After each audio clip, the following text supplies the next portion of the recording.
right, let's get right to it. Here's the grow room. So up here on the top shelf, I have my handy little fan. It's just blowing towards the window. That way it kind of can circulate down.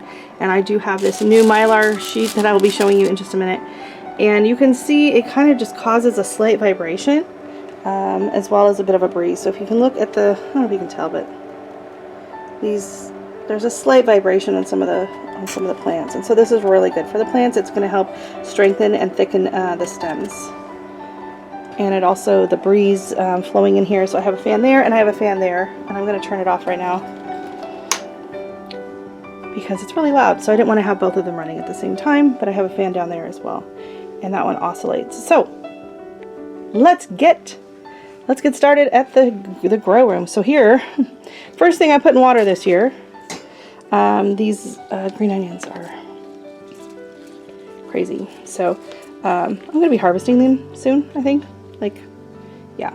So they actually usually sit up on the top shelf, not down there. So we'll put them back in their little house. Over here, the miner's lettuce. I'm going to try and plant that out this week, hopefully. In here, super exciting. I'll open it off camera down here while I show you. That's my spinach, my lettuce, the roselle, which are going crazy. Look how big these are. And I planted them, it's a week ago today. Yeah, for some reason it just always ends up on Thursday that I do these. Here are my begonias. Let me see if you can see these better in the light. So one like sprouted right away, and then the rest are all, they were taking their time. But there's lots of them in there. So I'm really excited because I didn't get any to sprout last year. So they are going to go back right there. Then this is the tray I did 3 weeks ago now. So these are the eggplant, my micro tomatoes, and then all of these are different kinds of peppers.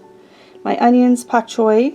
I showed this in my video yesterday with the pansies and the ornamental kale that got potted up.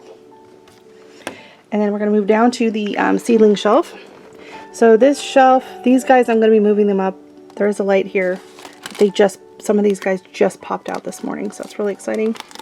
So in the back on the left hand side here, we have the impatiens. These two rows, these two sections here are impatiens. This front one here is the dichondra. Nothing going on there yet. Nothing going on here at the white hibiscus. Nothing here with the swamp mallow. Nodding onion. I didn't see anything with the nodding onion or the prairie drop seed last year either. So I'm just thinking maybe they're not viable seeds or something. And then actually on the end, those are the verbena that said it needed to go in the fridge first. And then we didn't do the fridge on the far one. And then the second one is the salvia. So the salvia is actually sprouting for me this year. Yay! So I'm going to be lifting those up and probably taking it off the heat mat. It doesn't look like it needs it anymore. And then here, only the front row has been planted. So we have the sultane straw flowers. We have the something honey. Oh, the calendula honey. Nothing on that yet. The Stokes vintage mix. Dill we got coming up. Nothing on the chervil yet. And then a few of the snapdragons are kind of starting to go, yay. And then the rest, I haven't planted those back ones yet. Those will probably be next week. And then coming down to the bottom shelf, honestly, I would have to say one of the prettiest seedlings I have ever grown. I don't know if we can capture the beauty of this. The color is so vibrant. Like, just stunning. So those are the pink polka dot plant. Absolutely love them. And then on the right hand side are the photo finish burgundy petunia, and the left are the lime petunias, and those are from Stokes seeds. And then behind them down here, just got under the lights recently, they're also tall because they sprouted in the middle of the night. So here I have my micro tomatoes. So this is the Bahaha, Tiny Tim, Canary. Oh no, that's a Tumbling Tom. Here's the Tiny Tim. Then I have parsley, cilantro, and edible chives. Nothing really. Maybe a bit in the cilantro. They're starting. Spin it around. This side's doing really good. These are my basils. So I have cinnamon basil, lemon basil, red ribbon basil, regular leaf lettuce, large leaf basil, Siam basil, borage, and Mexican mint. So these are all doing really, really well. And then Surprise! So if you watched my live last week where I potted up my petunias, I left the lobelia because they were just too tiny to pot up, but they are getting big enough. I'll probably be potting those up today. But we have a surprise in each one of the containers. I have a few more that came up. So I don't know if I'm just going to kind of put them in a random section or if I'm going to try and get them color coordinated or not. But a few more stalks came up, the pink, white. I think the only one I had was one of the cranberry. So I was kind of hoping to see if I got more of the cranberry, but no. Those were not great seeds that I collected. So, all right, put those back.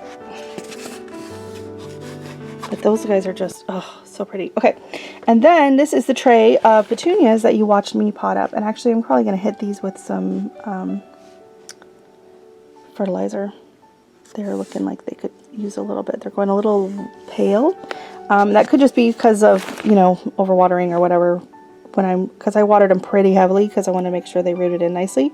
So it could just be a little bit overwatering, but they're starting to get these guys are getting several sets of leaves. So it's time to give them just a low dose fertilizer, probably just something really balanced, like a 10-10-10. So, and then here's the lobelia over here, just looking as cute as can be. And then the middle tray here, these three sections are empty. So I have plenty of room to pot up the rest of the lobelia in there. So. Yeah, that's probably what I'll be doing today because I'm not starting seeds. So, oh, love those, so pretty. Okay, so if you recall, last week I showed you these reflective car window shade thingies. I don't know what you call them, and they were working pretty good. I've used them for the last couple years, but then my husband came home from the store with this the other day. And it's called a survival reflective tent. Now I know you can get the reflective like warm blankets, emergency blankets at the dollar store. So this, as you can see, it was like a triangle shape. So what I did is I just cut one side like this and it gave me a huge sheet. Flat dimensions are 56 by 96. This is a survival outdoor tent. So I'm going to show you just how big this thing is. It's a monster. But it's super lightweight, and so I've just pulled it back this morning with a super tiny little hair clip. The only downside to this right now is it's really noisy, so brace yourself. So then I've just tucked it in. I have some boxes that we keep for storage on the top shelf. I've just literally tucked it in, and I did do one piece of tape on that side, but otherwise nothing like that. And then, okay, now you can see it's plenty long. It's kind of bagging down. So I'm trying to decide if I want to tuck more up at the top or just kind of leave it tucked in down here. What I like about it though is I can, okay, I'm going to turn the overhead light off. So without my bedroom light on, it actually serves, it's kind of like sunglasses because it actually cuts the light of the grow lights, which is nice. So sometimes, you know, I'm laying in bed and I want to keep the lights on, but I'm watching TV and they're really bright. So this cuts the light coming in from the grow lights, it cuts the light coming in from the sun, and it traps it inside here. So I'm going to move the camera around here. You can see how much brighter it is inside here. And so it does a really great job. It reflects the sunlight when the sun's out, which is not out right now. Holds in the heat, holds in the sunlight, holds in the moisture. The vent is right down there, so it also holds in a lot of heat coming up from the vent. And the best part is I can still see my plants, so I don't have to pull the whole thing back every time. I can check, I can see from here whether they look like they're getting dried out or whether they, you know, are getting too close to the lights or anything like that. So I can see them. Yeah, so this is actually a really great solution. I'm not sure how much this one was. He bought it, so, and yeah, so that's my latest innovation in the grow room. So that's pretty cool.